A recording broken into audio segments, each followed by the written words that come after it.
Hello and welcome to this video.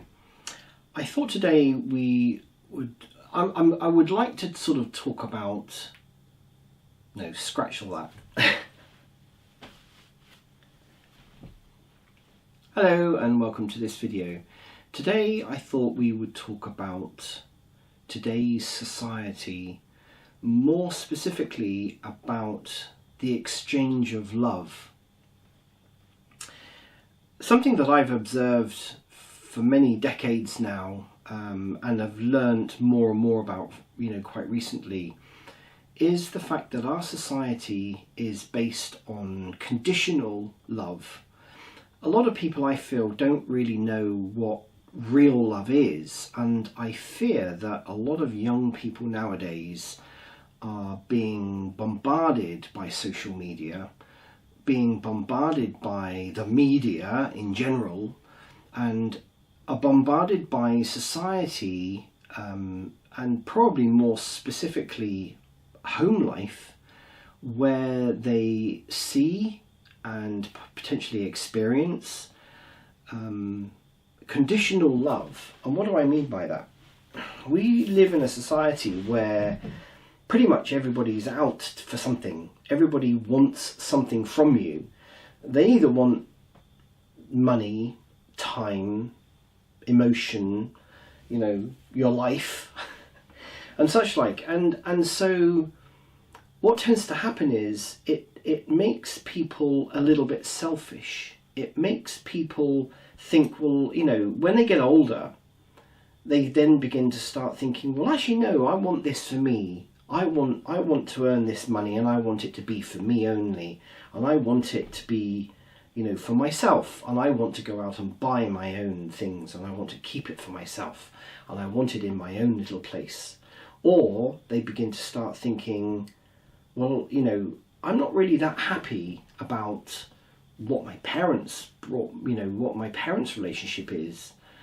They may not know at the time what it is that they don't like about their parents' relationship, for instance. I speak from experience, where I knew from quite a very early age I did not want to ever have a relationship like my parents.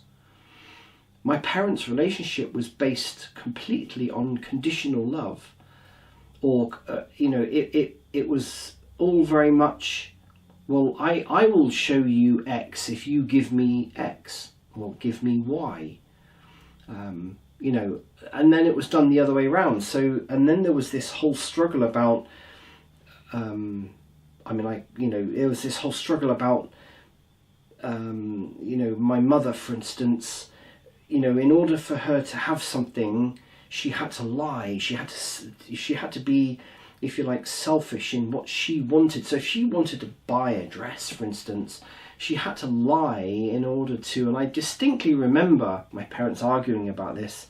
She would buy a dress or a pair of shoes or something and then hide them in the cupboard, and they would be there for a period of time before my father discovered them.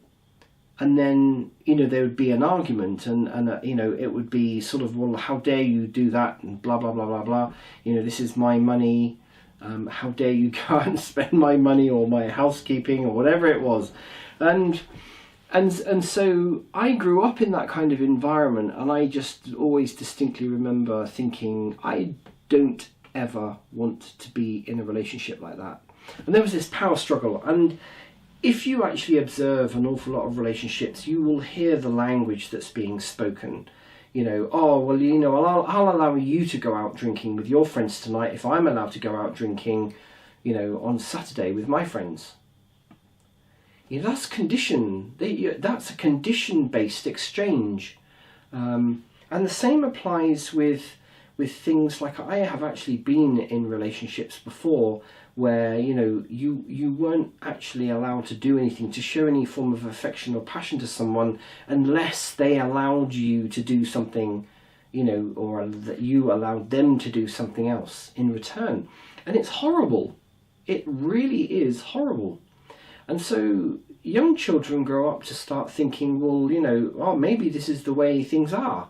And I've observed, and I'm sure you've also observed, how children and sometimes very young children learn this kind of behaviour, where they think, well, if I want something, I'm going to have to do something.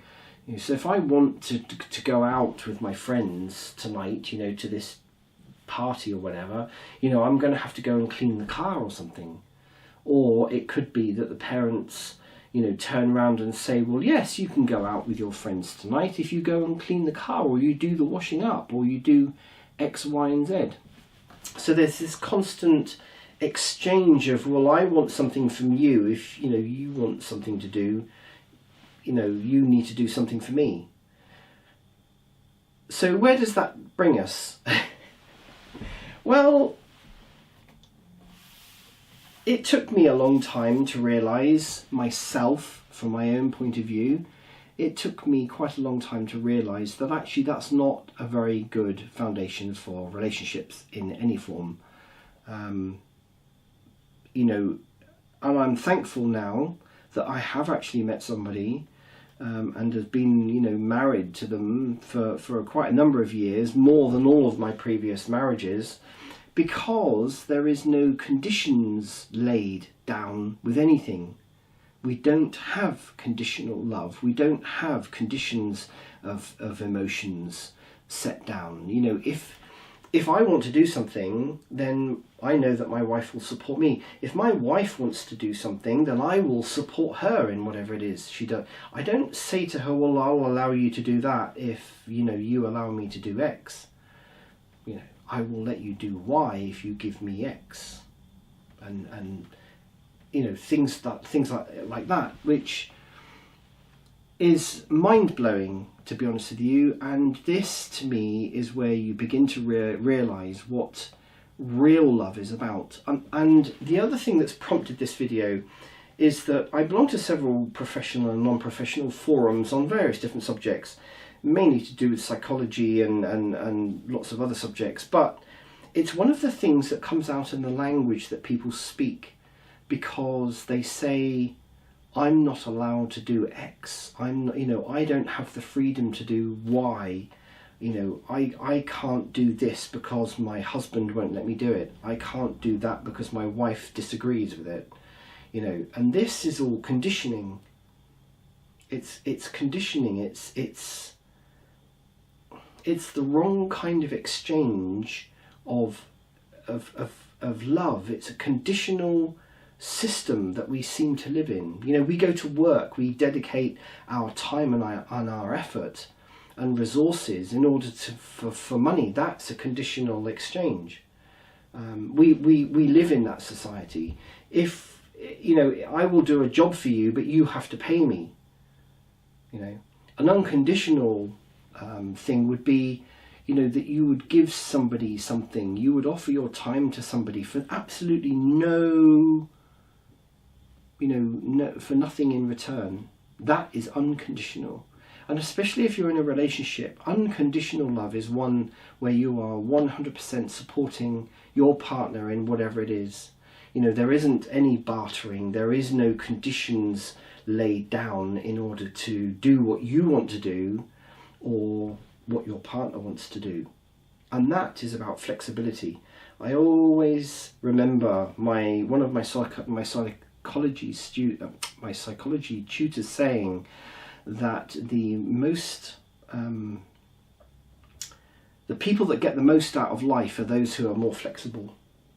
If you're rigid and things hit up against you, eventually you're going to break. But if you are flexible to life, flexible to relationships, flexible to work, flexible to money, you go with the flow, you work in unison, you become actually quite strong. Because you're exercising, you're being flexible, you're not being damaged, you're not, you're in the ebb and flow of life, as it were. There are lots of ways, in my opinion, of becoming aware of the situation that you're in. And a lot of the time I find people become aware when there is an absolute loggerhead issue arises. So, people are on the verge of getting divorced or something, although usually when you get to that point it's too late. But very often there are, people are at loggerheads all the time. They're arguing constantly because they're both rigid, and neither one is going to move. Neither one is going to be flexible. And if everything is based on conditions all the time, conditional love, conditional exchanges, conditional emotions. I will show you emotions if you show me emotions. Well, if you've got two people that are saying that to each other all the time, then they're not really going to be getting anywhere. People tend to smooth over these things as well in the beginning of a relationship. They start denying that it even exists, which is fine in the beginning because there are usually lots of other things going on in the beginning of a relationship. Then people just become forgiving of the other person's foibles. But what tends to happen is over a period of time, the inflexibility and the conditioning becomes so intense, it becomes unbearable. Anyway, I thought I would end this subject. I mean, I'd like to encourage people to sort of discuss anything like this on our Facebook page. About conditional love. Have you become aware of it? Have you become aware of it yourself? Have you experienced it yourself? Maybe you've never experienced it. Maybe you're in there, but you don't even know whether you are in any form of conditional exchange of emotions or love specifically, which is what most people have issues with. How would you know? Would you know? Do you want to know? Is it healthy for you? Is it working for you? Are you getting what you want out of that relationship by being in a relationship based on conditional love or conditional exchange of emotions? They are valid questions to ask yourself. Something I'd like to read about from this mindful book, which I like to refer to every now and then. And this is something that actually I do work with people through meditation. Meditation is actually a really good way of focusing on something and exploring, if you like, using your mind and bringing forward anything in the subconscious that may be useful to you. So through meditation we become aware of ourselves exactly as we are, because there is no conditioning. By waking up to the numerous subtle ways that we act out our own selfishness, then we truly begin to be genuinely selfless. Cleansing yourself of selfishness is not a selfish activity. So, through meditation, we can begin to focus on ourselves, our own feelings, our own inner thoughts, and it allows our subconscious and unconscious mind to kind of come forward and explore, ask questions. Is this what I want? Is this really who I am? Am I doing this? Why am I allowing someone to do it to me? Why am I doing this to someone else? Why am I in this relationship? Why is this existing? Is this what I want? All of those things you can ask yourself and allow, if you like, the meditative state to come up with the answers for you. This is just one aspect of many to explore this kind of thing.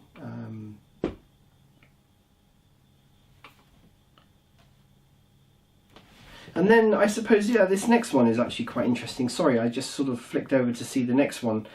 And it says, to see ourselves as others see us is a most salutary gift. Hardly less important is the capacity to see others as they see themselves. Again, through meditation and exploring the current state, if you like, and around the subject of conditional love, conditional emotions, we can begin to then really see, is this how I really am? I mean, we in psychological terms, we call this sort of second or third positioning, where we observe ourselves, we observe others, and you can observe your interaction with other people. by imagining that you're actually outside of yourself looking at yourself, or outside of yourself looking at you interacting with someone else, listening, looking, learning, how you really are. It's a good way of exploring whether conditional love or conditional emotional exchange is actually existing in your relationship. Anyway, bit of a deep subject. I hope you found that interesting, and I look forward to seeing you and talking about another subject real soon.